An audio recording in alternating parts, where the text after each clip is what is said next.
My name's Adrian, I'm 23, and for as long as I can remember, I've been the background child in my family. Not the black sheep, exactly, more like the invisible one. I was never the kid who caused trouble, but I also wasn't the kid my parents bragged about at dinner parties. That honor belonged to my older brother, Lucas. He's the golden boy, charismatic, athletic, the kind of person who could forget someone's birthday and still have them smiling by the end of the conversation. Me? I was the quiet one with my head buried in books, aiming for achievements that didn't photograph well for Facebook. Graduation day was supposed to be different. I'd worked for years to get here, endless late nights, working part-time jobs, pulling double shifts to cover tuition gaps when scholarships didn't stretch far enough. I'd imagined that moment for years, the stage lights, my name being called, my family in the crowd cheering loud enough for me to hear them over the clapping. I even saved them the best seats in the auditorium. But that morning, I woke up to a text in the family group chat from my mom. "We won't be able to make it today. Something came up. We'll celebrate soon." I sat there staring at my phone for a good minute, thinking it was some kind of sick joke. I scrolled up to see if maybe they'd explained, but the next message came from Lucas. "We're heading to Aspen for the week. Totally last minute. Can't wait." Mom chimed in a minute later with a string of skiing emojis. No apology.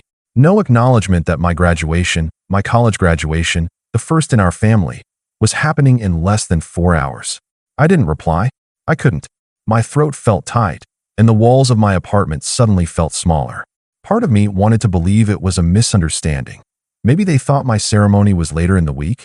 But no, they knew the date. I'd been talking about it for months. I'd sent them the formal invitation from the university and even a reminder last week. They just chose something else. Chose him. When I got to campus, I tried to push it down and focus on the moment. Friends and classmates were there with their families, taking photos, holding flowers, laughing in clusters on the lawn. I smiled when people congratulated me, but the pit in my stomach kept growing. Every time I glanced toward the section where my family should have been, all I saw were strangers. I told myself it didn't matter. I told myself I'd remember the pride, not the empty chairs. Then my name was called. I walked across the stage, shook hands, smiled for the photo, and that's when I felt my phone buzz in my pocket. It was my dad. A text, "Come home immediately." No explanation. Just that. When I stepped off the stage, I saw the notifications piling up. Missed calls. 37 of them. The same message over and over. "Come home now." I didn't answer. Instead, I stared at the screen, my diploma in one hand, my phone in the other, wondering what could possibly be so urgent that the family, who skipped my graduation for a ski trip, now suddenly demanded I drop everything and rush home. And as I stood there in the middle of the crowd, the noise of celebration all around me, I felt something shift inside. A cold, quiet awareness that whatever was waiting for me at home wasn't just about something coming up. This was the start of something bigger. I didn't know it yet, but that day was going to draw a permanent line in my family's history, the before and the after, and I was about to find out just how deep the divide would go. When I finally got back to my apartment that evening, still in my graduation gown because I hadn't bothered to change, I found 3 more missed calls from my dad and 1 from my mom. No voicemail, no actual explanation. Just more of the same 2 words, "Come home." I sat down at my tiny kitchen table, the one I'd bought secondhand when I moved out, and just stared at my phone. I hadn't heard from any of them during the ceremony itself. No congrats, no photo request, not even a text acknowledging it happened. Now they were treating me like I was late for an emergency I knew nothing about. An hour later, Mom's message finally came through. "Your brother needs you. It's important." No context. No question about whether I was okay or how the ceremony went. Just straight to Lucas. I could almost hear the tone behind it, the same one I'd grown up with. In our house, Lucas's problems were family problems. Mine were mine. If Lucas scraped his knee, the world stopped until he got a bandage and a bowl of ice cream. If I sprained my wrist during gym, I was told to walk it off because Mom was busy. I had learned early that my role in the family wasn't to be cared for, but to be useful when someone else, usually Lucas, needed something. I didn't answer right away. I put my phone face down and went to the fridge for something to eat, only to realize I'd been too busy studying for finals to grocery shop properly. I poured myself a bowl of cereal and sat there in silence, thinking about how every major milestone in my life had somehow been overshadowed by Lucas. My high school graduation? He'd been caught throwing a huge party the night before, so all anyone could talk about was the trouble he'd gotten into.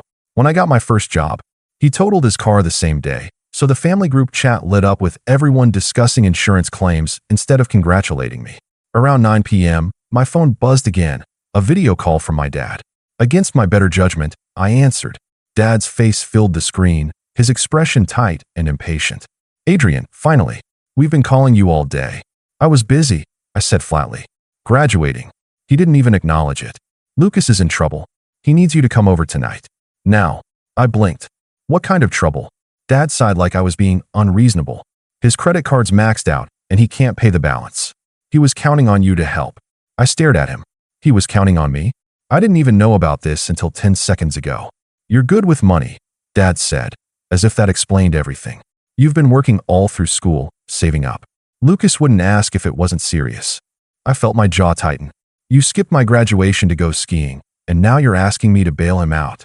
"It wasn't about skiing," Dad said quickly, but I could see the ski lodge behind him in the video, the wood-paneled walls, the fancy chandelier. Lucas had been stressed, and we thought the trip would help. "You know he's been under pressure lately, right?" I said, my voice cold. "And I guess I haven't been." Dad's expression shifted, that subtle flash of annoyance I'd seen my whole life. The unspoken message, "Stop making this about you." When I hung up, I sat there for a long time, staring at the blank wall opposite my couch. It wasn't just that they'd missed my graduation. It was the expectation that I would, without hesitation, set aside my own life to clean up after Lucas. It had always been that way. When he failed a class in college, I was roped into doing his assignments just for one semester.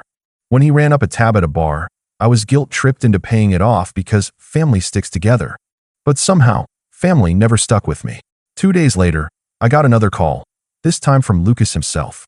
He didn't bother with hello. "Hey, so, when are you bringing the money over?" "I'm not," I said.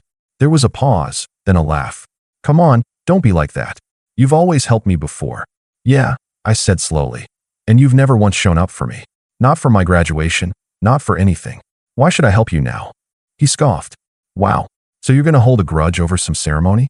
You're being petty." That word, petty, hit harder than it should have. It was the same thing they'd always said whenever I stood up for myself. In their eyes, my boundaries weren't boundaries. They were overreactions. By the end of the week, I was getting texts from every family member I could think of. Aunts, uncles, even my grandmother. All telling me some version of, "Lucas is your brother. You can't just let him fail like this." Or, "Don't throw away family over money." Not one of them mentioned my graduation. Not one. The thing was, I hadn't even told them no because of the money. I had told them no because I was tired. Tired of being the safety net for a man who never learned to land on his own feet. Tired of being invisible until they needed me.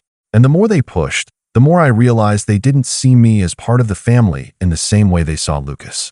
I was a resource, a tool.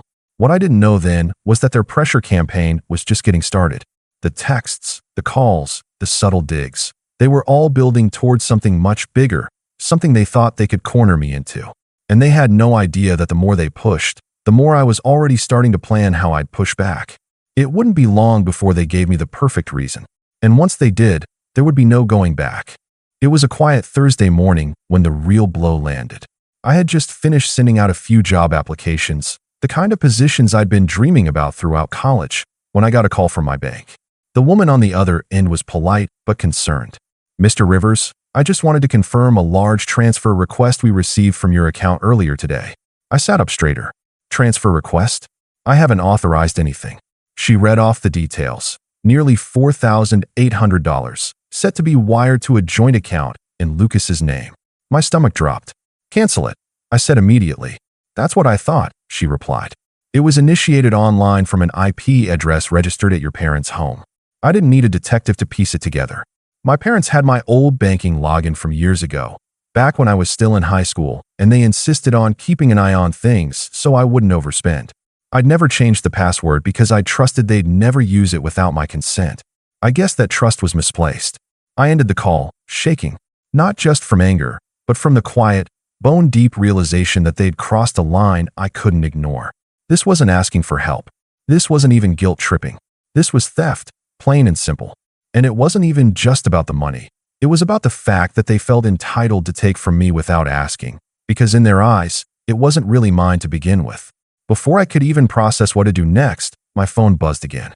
This time it was a text from Lucas. Thanks for covering it, man. I'll pay you back when I can.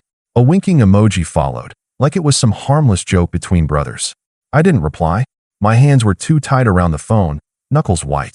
I thought back to every moment they'd made me feel small. Every time my achievements were sidelined. Every time I was told to be the bigger person, while Lucas got away with anything. Now it was clear. They didn't just expect me to pick up the pieces when he messed up. They believed I owed it to him. I called my mom. She answered cheerfully, like nothing was wrong. Adrian, we were just talking about you. You should come by this weekend. Did you authorize a transfer from my account? I asked, my voice sharper than I intended. There was a pause, not the pause of someone confused, but the pause of someone figuring out what excuse to use. Oh, sweetheart, we knew you'd help your brother. He's in a tight spot, and we didn't want to bother you with the details while you were busy with school things. You stole from me, I said. Her tone hardened instantly. Don't be dramatic. We're family. It's not stealing when it's for someone you love. Something inside me shifted at those words. For years, I'd let that twisted version of love dictate how I was treated. But in that moment, it hit me. Their definition of love was just a word they used to excuse taking whatever they wanted from me. I hung up before she could say more. The silence in my apartment was so sharp it felt like it had edges. My diploma was still leaning against the wall where I'd left it after graduation, unframed, unopened. I stared at it, and I realized it wasn't just a piece of paper. It was proof.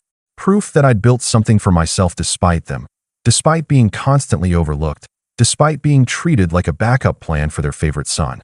That night, I changed every password I had. Bank accounts, email, everything. And as I did, I thought about the 37 missed calls on graduation day, the way they'd made my milestone about Lucas's ski trip, the entitled assumption that my hard-earned money was theirs for the taking. They had taken the first shot. They had made it clear they weren't going to respect any boundary I set. And I had a feeling they thought I'd just fume quietly and then forgive them, like always. They were wrong. Because this time, they hadn't just hurt me. They'd given me a reason, a perfect reason, to finally stop playing the role they'd assigned me. And in the days ahead, that reason was going to be the fuel for something they wouldn't see coming. What I didn't know yet was how far they were willing to push me before I acted. But I was about to find out. The next couple of weeks felt like moving through heavy fog. I still went through the motions, sending out job applications, making it to a few interviews, but my mind was elsewhere. Every time I opened my banking app, I half expected to see something else missing. I kept my phone on silent because I couldn't stand the constant buzzing from family members, each of them with their own friendly reminders about how I should let it go for the sake of family peace. The narrative they were pushing was predictable. Lucas was stressed, Lucas was struggling, Lucas didn't mean any harm. Somehow, I was the cold one for making a scene about it. The theft had been reframed as a misunderstanding, and my refusal to cave was holding a grudge. It was surreal. I wanted to scream every time someone told me I was being unfair, but I didn't. I didn't give them the satisfaction of hearing my frustration. Instead, I pulled back. I stopped going to Sunday dinners. I stopped answering calls unless they came from numbers I didn't recognize, in case it was a job opportunity. I stopped checking the family group chat entirely. When I finally opened it one night out of morbid curiosity, I saw a string of photos from the ski trip, Lucas posing with his friends, champagne in hand. There were laughing emojis and captions about living life to the fullest. My graduation? Not a single photo, not a single word. That hit harder than I wanted to admit. I tried for years to convince myself that if I just worked hard enough, if I achieved enough, they'd see me differently. That they'd be proud in the same way they were proud of Lucas. But the truth was right there in front of me. I could cure a disease and they'd still find a way to make it about him. My finances were tight now. Graduation had already drained most of my savings, application fees, rent, basic living costs. And while the bank had canceled the transfer before it went through, there had still been processing fees and a hold on my account for days. I had to scrape by with what I had left. I skipped meals more than I wanted to admit. My apartment felt colder, emptier. It was the first time in years I felt truly alone, not just without company, but without the illusion of support. The worst part? My degree should have been opening doors, but without any real connections or family backing, I was just another resume in a pile. Every rejection email was another reminder that I was on my own now. That if I fell, there was no one who'd catch me, unless catching me meant taking something from me. But here's the thing. In that quiet, in that isolation, a part of me started to wake up. I began keeping a small notebook by my bed, jotting down everything that had happened since graduation. Every call, every text, every piece of manipulation. I started looking back, writing down old incidents too, moments I'd brushed off at the time. When I read it all together, it was like looking at a long, slow-moving train wreck. Patterns I'd ignored before were glaringly obvious now. I wasn't sure yet what I was going to do with it, but I knew I was done reacting on impulse. I wouldn't yell. I wouldn't plead. I wouldn't try to make them see my side. That had never worked, and it never would. Instead, I was going to wait. Watch. Let them keep showing me who they were. And when the time came, I'd have more than just the will to stand up for myself. I'd have a plan. The problem was, they weren't done with me yet. And before I could put that plan into motion, they were going to push me further than I'd ever thought possible. Far enough that I'd have no choice but to act. The shift started small, almost unnoticeable at first. I landed a part-time research assistant job at a local firm. It didn't pay much, but it gave me enough breathing room to cover rent without dipping into the last of my savings. More importantly, it was a foot in the door, a place where my skills actually mattered and my work wasn't constantly overshadowed by someone else's charm. The first time my supervisor, Karen, complimented my report writing skills in front of the whole team, I didn't even know how to react. I wasn't used to public recognition that wasn't immediately undercut by a "but Lucas" sentence. Here, no one compared me to a golden boy. No one minimized what I'd done. I showed up, worked hard, and people noticed. It was strange and intoxicating in its own quiet way. Within 2 months, that part-time role became full-time. I was suddenly making enough to not only keep my bills paid, but to start rebuilding my savings. I upgraded my wardrobe with a few professional outfits. I started eating better, getting back into shape, and even joined a coworker for early morning runs in the park. For the first time in a long time, I woke up each day feeling like my life was actually moving forward, without my family's approval, without their involvement at all. The social shift came next. One of my colleagues, Derek, invited me to a networking event for young professionals. I almost didn't go. The idea of networking made me think of fake smiles and shallow conversations. But I went anyway. And to my surprise, I met people who were genuinely interested in what I did and what I was working toward. Over the following weeks, I built connections, swapped contact info, and even started attending industry mixers. It wasn't overnight success, but it was steady, undeniable progress. And the best part? My family had no idea. I didn't post about it. I didn't send updates. I learned to love the silence. Every accomplishment felt like a card I was keeping face down on the table, waiting for the right time to flip it over. Financially, I started to pull ahead. By month 4, I'd paid off the small debt I'd carried from my last semester of school. By month 6, I had a growing emergency fund. Around that same time, Karen recommended me for a side consulting gig with a startup. It was only a few hours a week, but the pay was more than generous, and it let me stretch skills I hadn't touched since my senior thesis. That gig snowballed into another one, and before long, I was making more on the side than I had at my original full-time job. I knew the version of me they were used to, the quiet helper, the one who said yes because it was easier than fighting, would have never reached this point. This was new territory. I wasn't just surviving anymore. I was building leverage. And still, I kept my cards close. When my mom called to ask if I was doing okay financially, I gave her the most generic answer possible. I'm fine. No details, no openings for them to gauge how much they could take. The less they knew, the less they could target. But Lucas couldn't help himself. He started sending me casual messages again. Hey man, how's work? Got any plans for the weekend? I recognized it for what it was, testing the waters. He'd done it before after our fights, slowly sliding back into my life until he could ask for something. This time, I didn't bite. I gave short, polite answers. Nothing more. And yet, I could feel something brewing. Call it instinct. Call it the years of watching how my family operated. The tone of their rare messages had shifted. Polite, even warm, in a way that felt rehearsed. I didn't know exactly what they wanted yet, but I could guess. Money, favors, something that benefited Lucas at my expense. What they didn't realize was that they weren't dealing with the same person anymore. I wasn't the broke, dependent college student they could corner with guilt trips. I had resources. I had connections. And for the first time in my life, I had the means to say no and make it stick.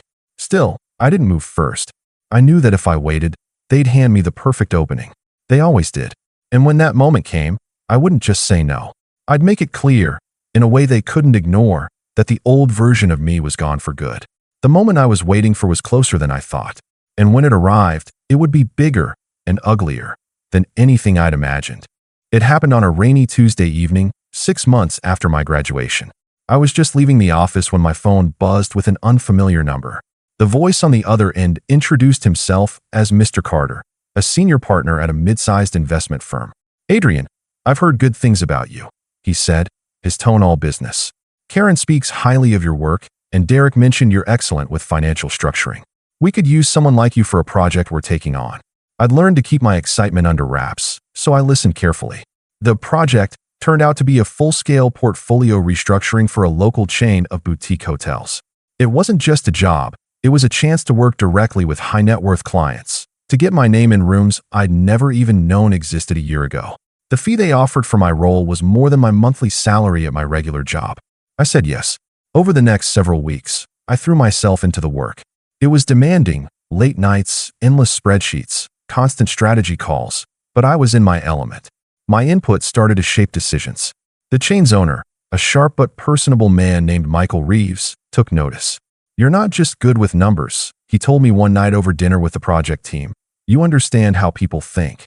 That's rare. I didn't know it then, but Michael would end up being one of the most valuable connections I'd ever make. He had deep ties to the local business community and was well respected in circles my family couldn't even dream of entering. While all this was happening, I was also gathering information, not because I was actively planning revenge yet, but because old habits die hard. I'd been keeping that notebook of mine updated. Every petty comment from my family, every manipulation attempt, every subtle probe into my finances. But now I had something more. Through casual conversations with family friends at networking events, it's amazing what people will share over a glass of wine. I learned that Lucas had been trying, and failing, to get backing for a business venture. Apparently, he'd pitched a half-baked idea for a luxury sports bar to several investors, but no one was willing to touch it. One comment stuck with me. "If he can't get someone to co-sign a loan soon, he's sunk. Your parents are really stressed about it." I tucked that away in the back of my mind. I knew my family well enough to see the pattern forming. At some point, they'd try to present this sports bar as a family opportunity, spinning it as a chance for me to support my brother's future. They'd push hard, frame it as an investment, maybe even try to guilt me by saying it would unite the family. And they'd assume I didn't know how bad Lucas's situation really was. Meanwhile, my own position kept improving. When the hotel project wrapped, Michael pulled me aside. "You ever thought about starting your own consulting business? You've got the skills, and I've got contacts who'd hire you tomorrow." The idea lit something in me. Within a month, I'd filed the paperwork for my own small firm. It was still just me and a laptop in my apartment, but I had my first 2 clients before I even finished setting up the website. By the end of that quarter, I'd made more than I'd earned in an entire year at my first job. I didn't brag. I didn't even hint at it to my family. I let them think I was still working a modest office job, scraping by. Every time Mom asked, "How's work?" I'd give a vague, "Busy, but good," and change the subject. The less they knew, the better.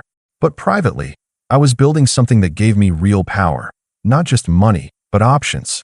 Options to say no without fear. Options to walk away without losing anything. Options to hit back if they cross me again. And sure enough, that moment arrived one Sunday afternoon when I got a family dinner invite out of the blue. No reason given, just "We'd love to see you." My gut told me this wasn't about catching up. This was the setup. I already suspected what was coming. What I didn't know yet was just how far they were willing to go to try and rope me in, or how perfectly their plan was going to set the stage for mine. I walked into my parents' house on that Sunday evening with the kind of calm you only get when you already know the ending to the story. The smell of Mom's roast chicken drifted from the kitchen, but the atmosphere in the living room was stiff, too rehearsed. Dad was sitting in his armchair, hands folded like he was hosting a board meeting. Lucas was on the couch, leaning back casually, but his eyes were just a little too bright. After the usual hollow greetings, Mom poured me a glass of water and said, "We're so glad you could make it. There's something exciting we want to talk about, a family opportunity." I almost smiled. There it was. Lucas launched into his pitch, complete with printed brochures and a laptop presentation. He talked about the sports bar of the future, about high-end decor and signature cocktails, about exclusive partnerships with local breweries. He used phrases like ground floor opportunity and guaranteed returns. I listened, nodded occasionally, and didn't interrupt. When he finally finished, Mom leaned in with that expectant smile. "We've already got interest from a few investors, but we'd love to keep it in the family. We thought you could come in as a primary backer." It'd be such a great way to bond. Really? I asked, keeping my tone neutral. And how much are we talking about? Lucas didn't flinch. 150,000 to start. But you'd own 30%. Huge upside, man. I set my glass down and leaned forward slightly. That's a big ask. So, just out of curiosity, have you told all your potential investors about the loan rejections? The room went still. Lucas's smile faltered. What? I mean, the ones from First State Bank, Harborview Capital, and Westline Financial. The three that turned you down because your projections didn't add up. I kept my voice even, but I didn't miss the way Mom's eyes darted toward Dad.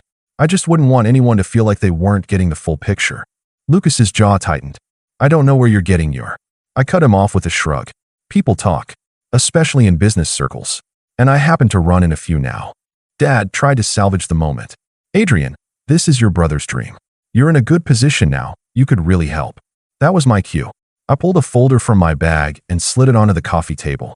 Inside was a polished, bound copy of my firm's portfolio, clients, contracts, revenue projections.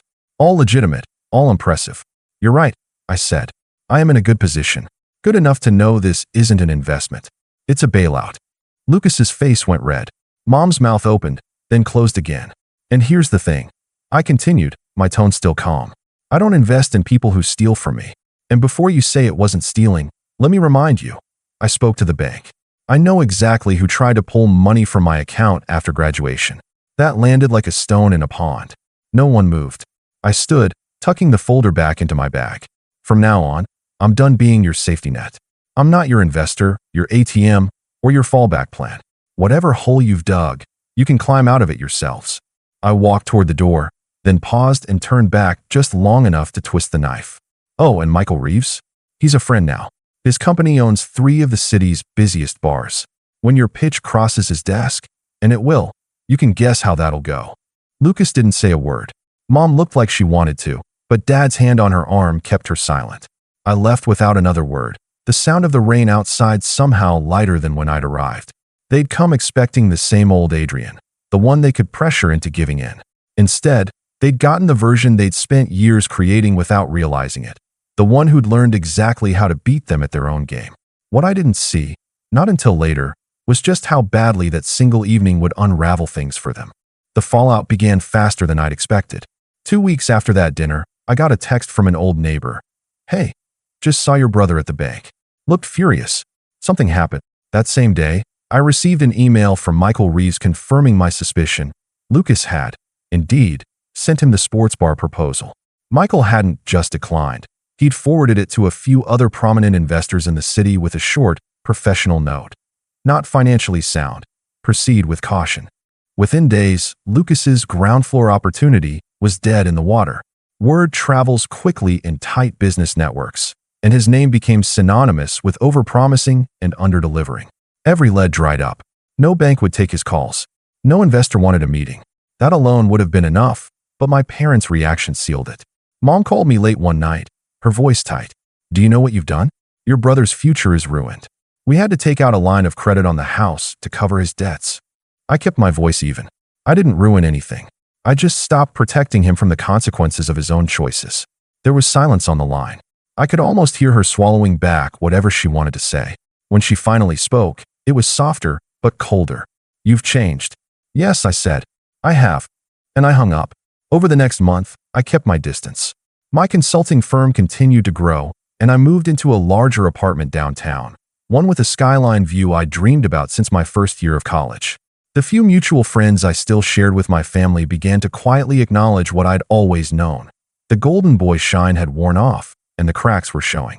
Lucas had picked fights with several of them after his failed business, blaming the market, bad timing, and even me, but no one was buying it. The last time I saw him was by accident. I was meeting a client for lunch, and Lucas walked past the restaurant. He noticed me through the window, slowed for a moment, and then kept walking. No smile, no wave. Just a man who'd finally realized the person he used to lean on was gone for good. And for the first time in my life, I didn't feel guilt. I felt free, because they had taught me, in their own way, the most valuable lesson I'd ever learn. When you stop letting people treat you like a safety net, you find out very quickly who's capable of standing on their own.